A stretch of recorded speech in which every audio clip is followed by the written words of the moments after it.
Hey, what's going on? This is going to be really, really rough and dirty because the Wi-Fi situation here is not great. I think it is possible to stream, but I think it's easier to just do it like this, pre-record it, upload it, and call it a day. I wanted to give my 2 cents on the Misfits show that just happened at the Prudential Center before, my brain gets too overwhelmed with all sorts of other things and I forget all the nitty-gritty details, though I fear I might have already. I'm in Padaya, Israel, flew 12 hours right after the show. The next day I was on a plane out here, so I'm super jet lagged. It's 5:54 a.m. right now, and yeah, I sat outside here. I mean, this is where I'm at. If you just want to see, I don't know if here, I'll show you. These are some of my surroundings. It's very pretty here. Very, very pretty. Lots of wildlife, little frogs, lizards. Here, check this out too. It's pretty rad. Look at these trees. This is my father-in-law's house. Look at this. I think these are oranges. And these are pomelos. And that is a very creepy dead dog. Dun, dun, dun. No, it's not. It's just a dog. Yeah, so this place is pretty great. Pretty beautiful. Here's a mango tree. So this is where I spend time in the summer. We come out here. I haven't actually been here in 2 years, but yeah, this is where I'm broadcasting from. Here, I'll show you one other cool thing before I launch into my little show here. This is kind of reminds me, it's kind of like a more exotic Tucson, Arizona, if I'm being honest here. Ready? So that's the neighborhood. The neighborhoods are known as Moshavs. I did some vlogs a while back, about 2 years ago when I was here. And I talked a lot about what it's like out here in general. And as you can see, we also have some garlic. This garlic here keeps the vampires away at night. I don't know if you know this, but, let's not even get into that. Did a whole episode on Nosferatu and what that's all about. So, yeah, okay. Here, I have a couple of notes here, and I will go through this. This is, like I said, a real quick and dirty kind of video. So this was my fourth Misfits show that I've been to. I went to Riot Fest. The second one was Prudential Center in Jersey, which I thought was a terrible show. It was a good show, but it was not there was nothing spectacular about it. There was nothing Riot Fest was spectacular because it was my first time, and it was their second time playing, and the set was great, and the performance was great. I really enjoyed it. You could feel the bad energy on the stage at the Prudential show back in 2018. It was the day that Glenn's mom had passed away that day, and then he went out and he put on the show. Man, I couldn't even imagine. So there was just you could feel that. I don't know. You could feel the vibes from that. I felt the vibes from that. It was an okay show. It was not. It was getting lauded as the homecoming show, which I thought was kind of bullshit because, and I know Franche Como agrees with me, and I know Mr. Jim agrees with me. The Misfits are a New York band, baby. They're a New York band. So their real homecoming show was Madison Square Garden.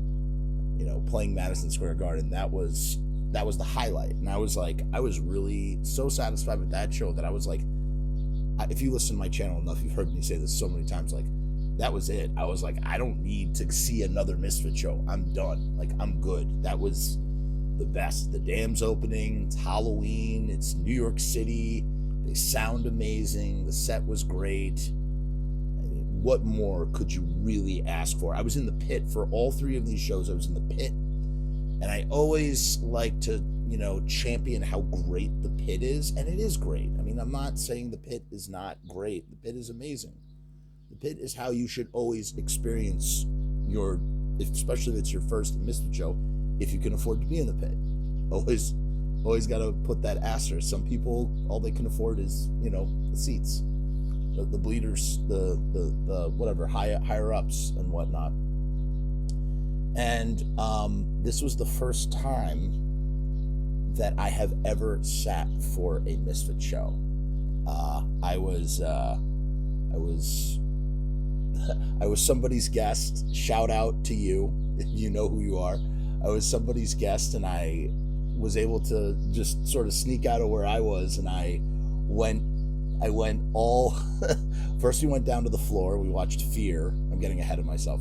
We went down first. I sat in my seat and I watched Mourning Noise, and I attempted to record their set because I was kind of on the backside, so I was able to really get a picture, I guess, of the sound, even with my crappy cell phone. But the video is atrocious. It's on the channel. I think there are better Mourning Noise videos out there, so you should seek those out instead. But if you want to hear the whole set as it sounds in Prudential Center, it's there on the channel. Check it out. So I sat there, and then we moved a little bit. We walked a little bit, forward stage or whatever, and then we went down. We were able to sneak down onto the floor, and that was great. My friend, he had a floor ticket, and and it was great because the security guard, whoever, the usher, he was old as water, dude, and he was so concerned with people bringing bottled water onto the pit floor that we just breezed right by. We were able to go down. We saw Fear. It was my first time ever seeing Fear. I interviewed Lee also on this channel, so it was so cool to actually see him in action. And I got to tell you, man, he's still got a very powerful voice, and I understand that they're going to hang it up for when it comes to live shows. They're going to be hanging it up soon. They posted that statement, and I just got to say, I feel very fortunate to have seen Fear and to have seen Lee. I wish that they played Let's Have a War, and what was the other one that they didn't play that I really wanted to hear? Let's Have a War and I Don't Care About You. Those are the 2 songs I really wanted to hear. Of course, we heard I Love Living in the City and Beef Bologna and such, but that was, man, that's what I really I Don't Care About You and Let's Have a War. I love those Fear songs. So that was great. Mourning Noise. Let me talk about Mourning Noise for a minute. Man, again, I've already said this on the show. I'm so proud of Robbie, and I know how much this meant to him because, the dude grew up. He was, from the youngest age, he was, into the Misfits. And who I was thinking about, again, more than anybody else when I saw Robbie playing and I saw the boys playing, Mourning Noise playing, I was thinking about Bob, Rob's dad, who just must have been so, fucking proud of his son, just gushingly proud. I know he was. I didn't see Bob at the show, but I know he was fucking proud. I know. And so I'm very happy for those guys. Big mazel tov. Wonderful.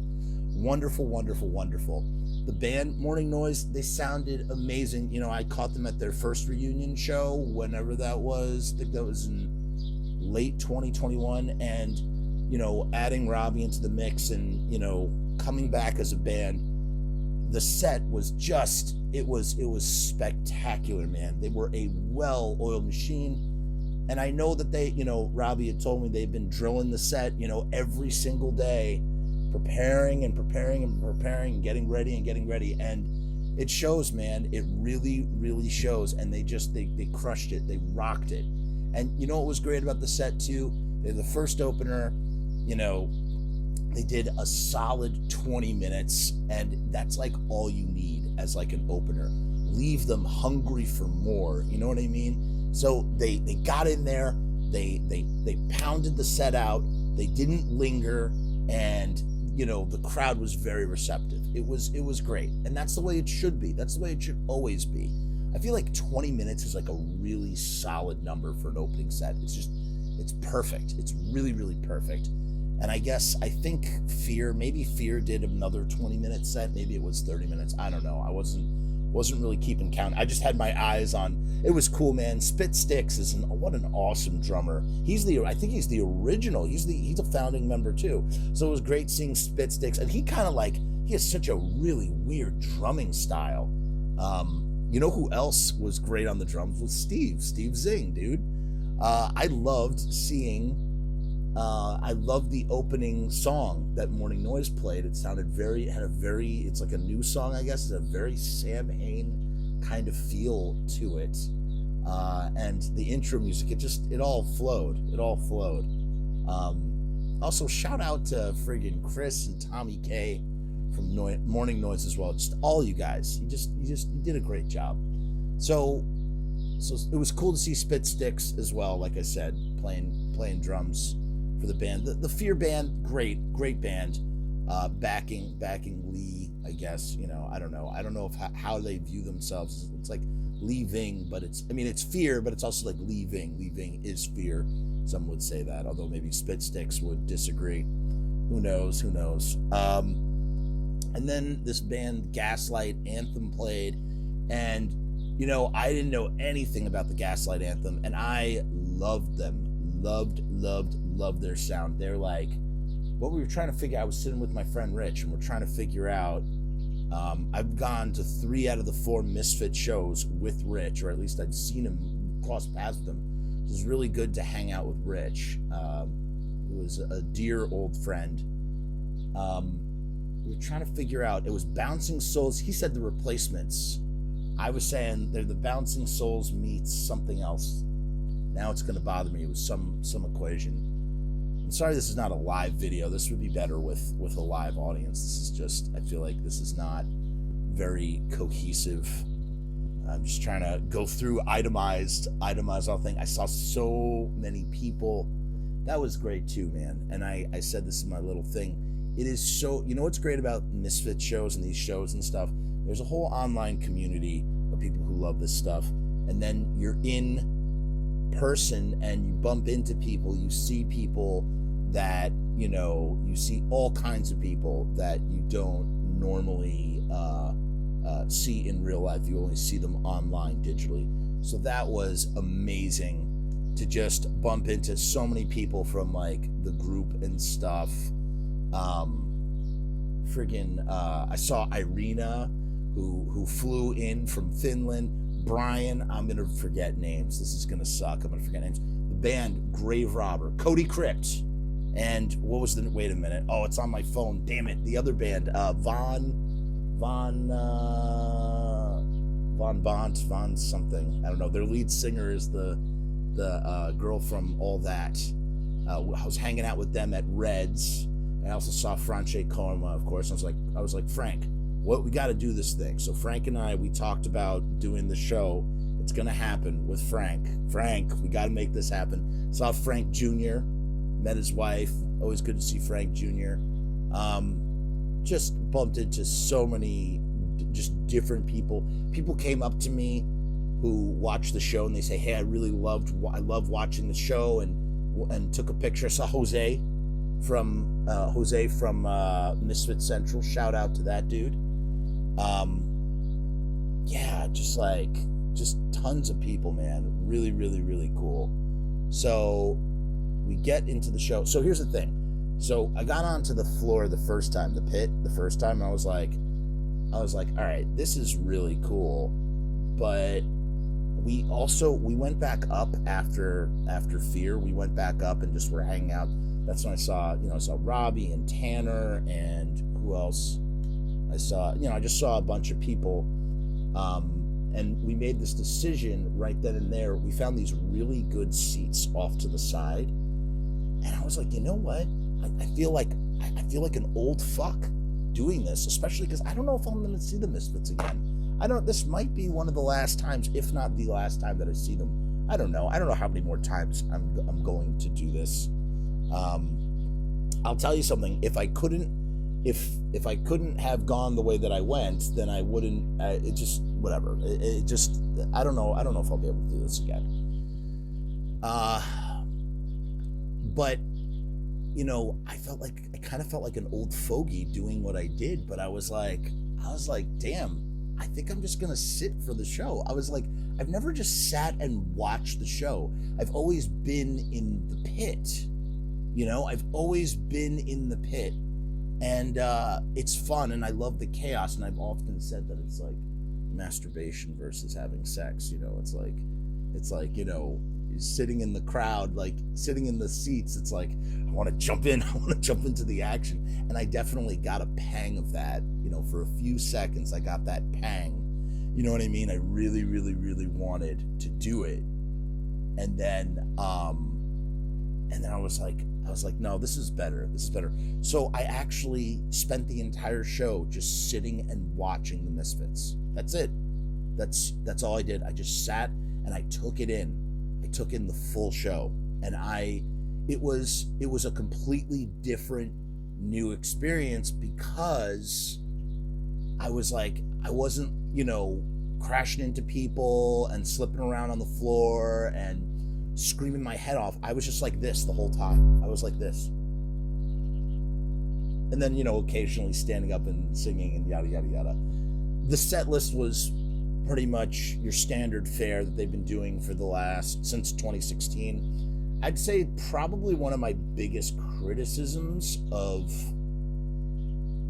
the band would be that they need to change up the set list. If they're going to keep doing these shows, you've got to add some new stuff, new blood to the set list. Play Blood Feast. Play, I don't know, play Theme for a Jackal. Play, let's see, I'm trying to think what other, wow, I can't even think of songs. Play Ratfink. How about that? Why not? What else could they do that doesn't get a lot of play? I mean, they did play songs from Walk Among Us. They did the whole Walk Among Us thing. That was cool. But, I don't know, maybe just some more Earth AD. Maybe We Bite. When was the last time you heard the Misfits do We Bite? I guess maybe they have done it in the past. They didn't play it tonight, though. What about, we didn't hear, they do Attitude. They played Attitude. Attitude's common. What is a song from Static Age that they don't play? Come Back, for sure. So they played Come Back, and that was the highlight of the show. And it was such a shock to hear them say, we're going to play Come Back. I've heard Glenn did it on the Legacy special. It's not the first time that they've done Come Back live, but I had never heard it live. So that was really, really cool to hear the song. And I'll tell you, the band sounded better than they ever had. I said that MSG was the best the band had sounded of the times that I've seen them. They played close to 20 times now, but I would say that this probably topped that. The sound system was tremendous, absolutely tremendous. I never found myself putting in earplugs. Typically I'll put in earplugs, not for so if it's a band that I really, whose music means a lot to me, I won't wear earplugs because I want to hear the raw sound. I don't want there to be any barriers between the sound in my ear. But if it's frivolous music that I'm interested in, but I don't want to wreck my ears over, I'll put in earbuds. I do that. So, for example, I put in my earbuds for Gaslight Anthem, not because I didn't like their music, but just because I wanted to make sure that my ears were raw for the Misfits. That was very important to me.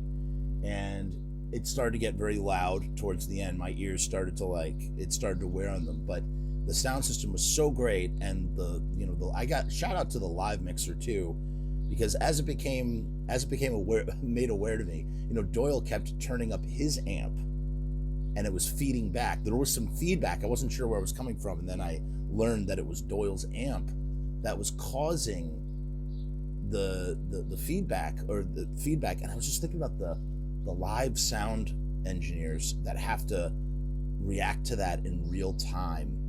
You know what I mean? They have to figure out how to like, you know, level everything off. And I don't know, maybe it's easier said than done, or maybe it's easier done than said, or maybe it's not as complicated as that. But having recently been in a similar experience, you know, I was putting together this live band setup, and I had to run the mixing board. There's a lot that goes into that. There's a lot of good sound guys.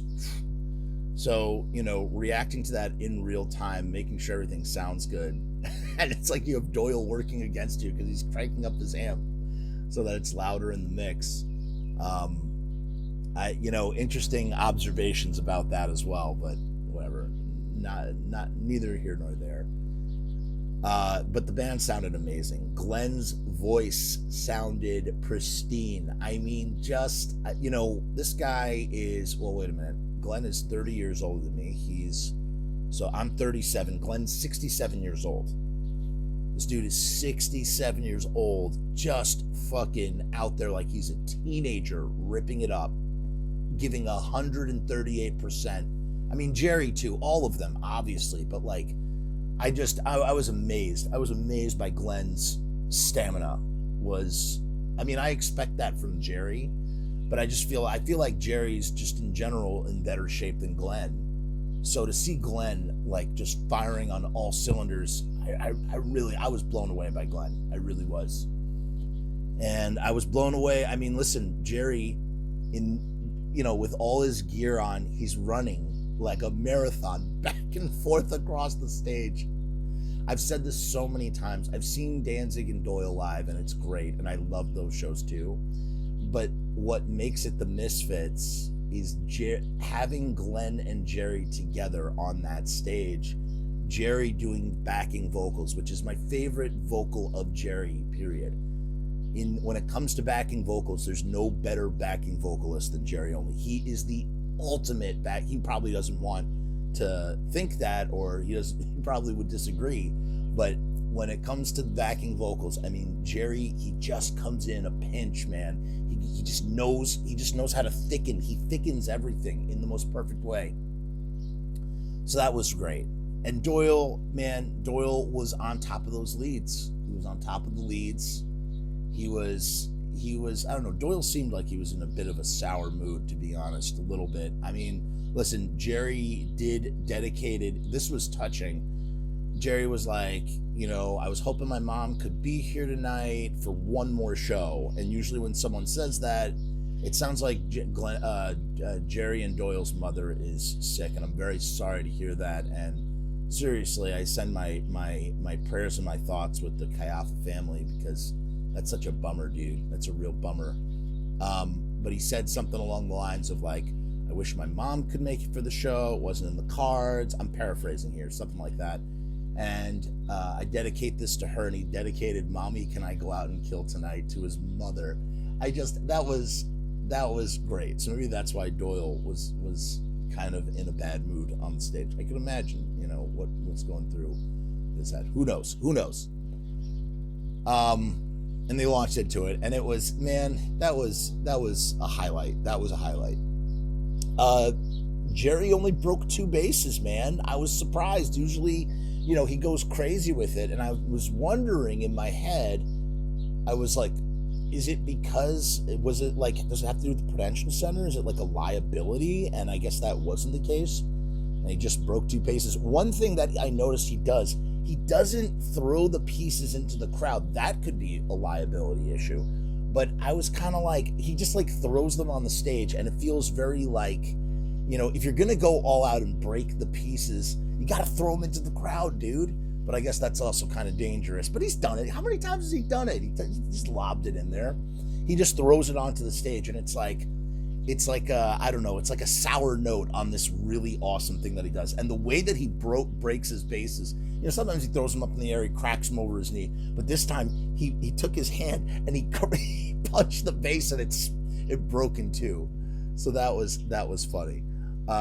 Speaking of Jerry, I also met Jerry Jr., Jerry Other. That was really cool. Jerry Other showed up in full, like his full Misfits makeup get up, and that was awesome, man. And he just was hanging around taking pictures with anybody who wanted pictures. I thought that was really sweet. That was really nice. You know, it was a nice touch. He's just walking around, because at first I just saw a guy. I was like, whoa, I didn't know it was Jerry at first. I saw this guy walking around, like, you know, all decked out, and I was like, oh, he's dressed just like, I thought he was just dressing up like Jerry Other, and it was Jerry Other, so that was really cool. And I got a picture with him and Frank. That was fun. We chatted for a few minutes. The energy from the crowd was amazing. And that was another beautiful thing about sitting in the seats as opposed to being down in the pit. I've never taken it in like that. Like when you're down in the pit and you feel the woes and everything, it's amazing. It's a completely different experience from being up in the bleachers. You know what I'm saying? Like when you see this sea of people, and you know, I was wondering, I was afraid, I was like, I don't think they sold the show out initially, I didn't think. And then once the Misfits went on, I mean, the place was packed. I mean, packed. And to see the crowd and the energy, oh my God, like during We Are 130, they closed with We Are 138. Any song that had, like, you know, a big sweeping chorus, well, I mean, they all do. That's a bad example. But like any sort of song that had a lot of woeing or whatever was just like, it was like 1,000-fold, because the crowd was like just going, whoa! Like, what was I just saying? I don't even know. I was just doing a general whoa instead of singing a song, and so I was like, wait, what? That's a little awkward. Whatever. Let me just keep going. So I'm a weirdo. No, but yeah, it was amazing. It was just an amazing show. It was a highlight show, I think. And man, I like, does it top Madison Square Garden? I don't know, man. I don't think anything, just because of like the fact that it's Madison Square Garden, I still think that maybe that was the ultimate show. But for sound, I think this one might have been better. There were a few issues. There was some weird, like, the band wasn't syncing well during, I think it was Children in Heat. And like, I don't know what was going on. There seemed like something was going on for certain songs where like things weren't, but it didn't distract from the greatness of the show. But there was something happening. I don't know. There was some sort of mix up or confusion on the stage for that. What else? Trying to think. Miscellaneous. See, this is, if I was doing this live, this is when people would be in the live show, in the comments, reminding me of various details that are not coming to my head that will probably come later on. Trying to think, trying to be thorough here. Is there anything else? No, I mean, you know, it was a good friggin' time. Shout out again to Robert. Big shout out to Robert. You know who you are. Thank you very much. Really, really, truly appreciate it, man. Appreciate it. Appreciate you. I don't know. I'm just rambling now. Like I said, I'm tired. It's been a long trip. Those are just my thoughts off the top of my head. Yeah, sound was good. Sitting up in the seats, I mentioned that. Yeah, it was just great. Ultimately, I was very happy sitting up in the seats, and I'm glad that I had the experience as opposed to just being in the pit.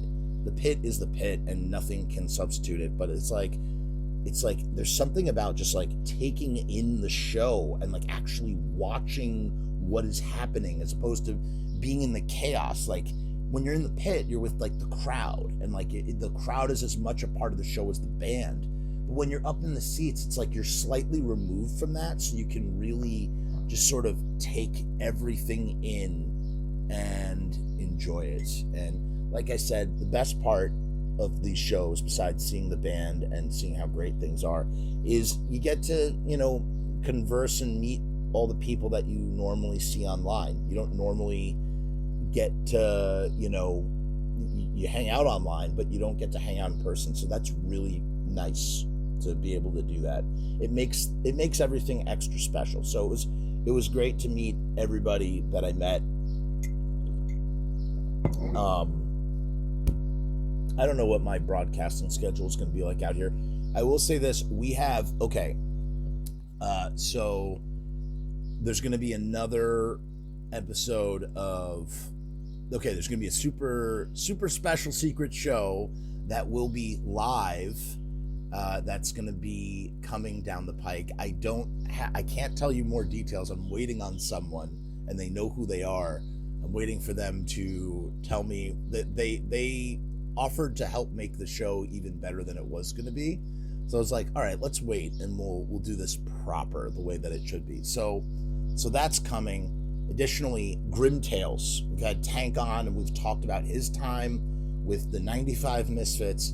He's coming back on, and we're going to be talking, wherever we left off. We're going to be doing that again. And I have taken all 3 parts of Grim Tales, which is about 12 hours long, and that's just going to play as one long video. And that's also to raise awareness about Robo. Robo, he's doing a special signing and talk with Tank at some point. That's happening. I think the date, actually Tank texted me about it. It's going to be on August. I don't want to say the exact date because I could be wrong. It's August, okay? I have to check my phone. I really should have checked it before I did this, because then I could give you the exact date.